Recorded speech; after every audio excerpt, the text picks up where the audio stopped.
You're tuning into Black and White Sports on YouTube. The no-holds-barred truth on sports. The main event starts. All right, Black and White Sports supporters. Well, my goodness. Shedeur Sanders has made some comments.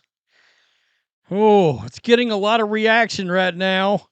And right now, I can only imagine that when other NFL quarterbacks that start in this league hear his comments, I can only guess they're going to look at the video and go,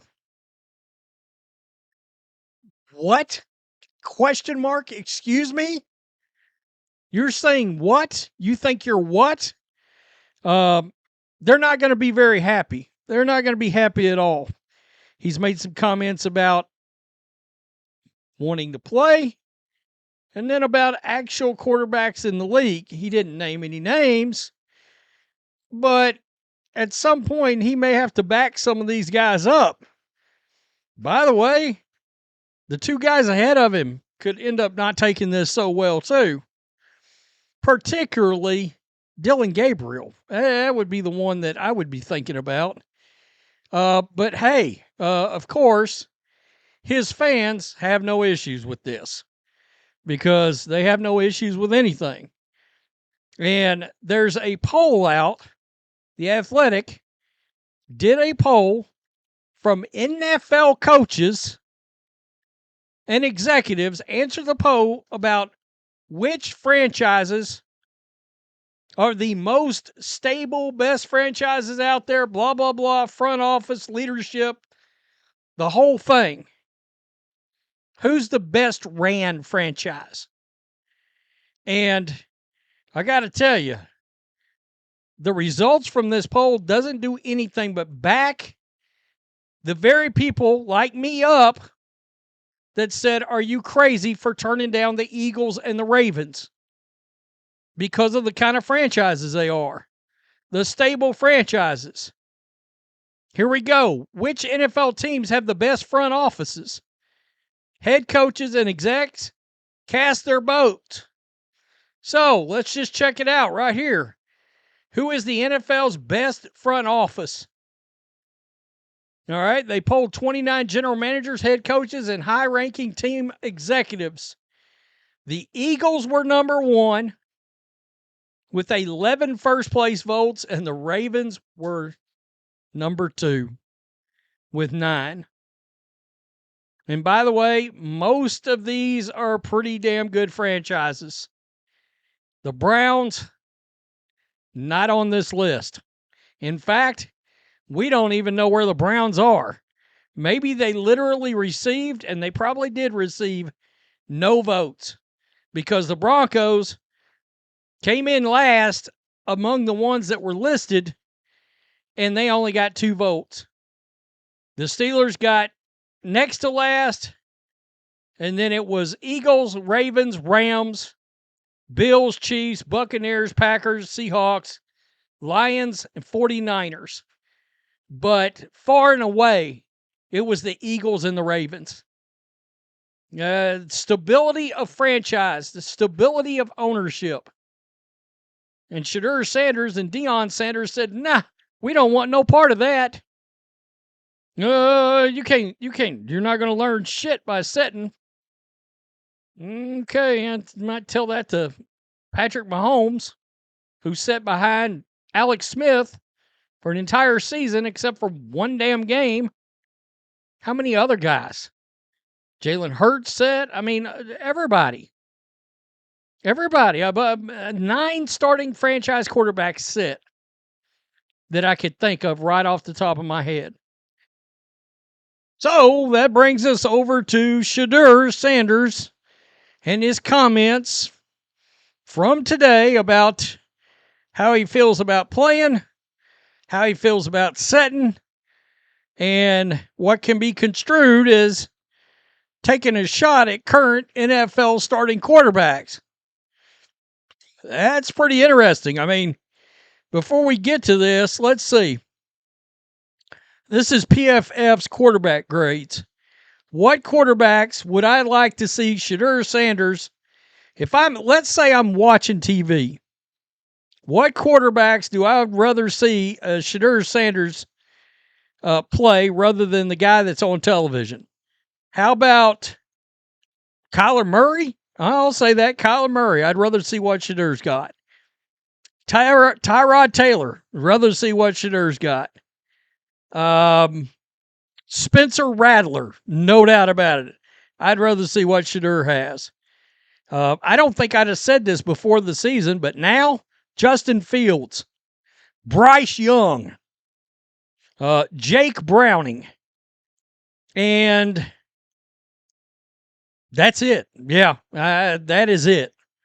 I'd still rather watch J.J. McCarthy. I'd still rather watch Tua, Penix Jr., definitely Rodgers and Bo Nix.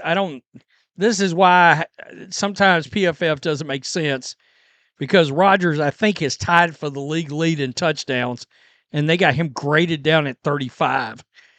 Sometimes their grades just don't make any sense whatsoever.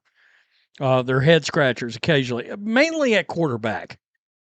Let's go. Like kind of close to getting to where you want to be in terms of, getting a chance to play this year? I don't think playing or not playing, is in my hands. So I don't think. I think based on the situation, it's if things happen, things pan out where I play, then I'll be out there and I'll be ready to play. So I'm ready to play right now. Okay, so he's smiling. He's ready to play right now, which obviously his team doesn't agree with, or he'd be playing right now. I mean, let's just be honest. Let's be real.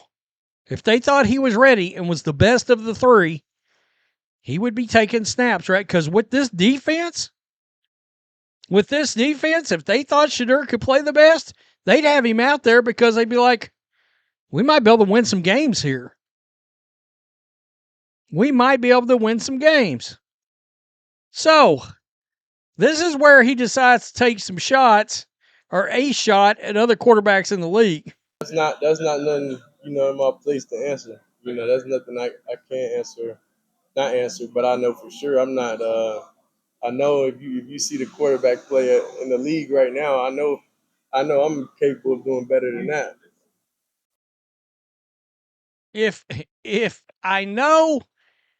If you see the quarterback play in the league right now, I know I'm capable of better than that. I got to tell you, if you get your chance, you better show your ass. You better ball out, because you're certainly not making any friends around the National Football League at all. It's one thing to hear a running back or cornerback. I'm watching the Cowboys documentary right now. The episode I just watched was about Dion with the Niners, and then Dion going to the Cowboys. And one of the things they talked about was how smart Dion was with things like formations and the way that teams were lining up. And Dion was a very intelligent player from an X's and O's standpoint. I don't know how many people realize that. I mean, what do we know about Shedeur right now? Well, we know he likes to hang on to the ball way too long. And what that turns into is, I'm going to go backwards, and then I may take a sack. Or I'm going to hold on to the ball too long, throw the ball, try to give it to the receiver. You can't wait till the guy looks open. In the NFL, that guy is open. It's not college. Not going to be open by 3 yards. You got to fit it into, a 6x6 window for a catch to be made. All I know is you're going out there and you're blatantly saying, I think I'm better than guys that are starting right now. Other NFL quarterbacks are going, they're going, bleep you, man. Mother bleep you. Yeah, that's they're like, there's a reason why you're running scout team and I'm starting in the National Football League. It's seriously. I don't know. This is exactly why we talked about the Ravens and the Eagles. great franchises that you can sit back, watch how Lamar, Jalen conduct themselves with the media, the whole nine, right? Super Bowl winning coaches, all of that.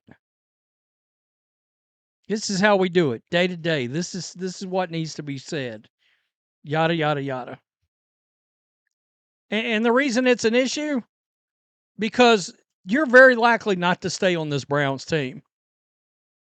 So you got to walk in other locker rooms. You don't want them quarterbacks to turn and be like, we got this mother effer? Really? No. I mean, why do that to yourself?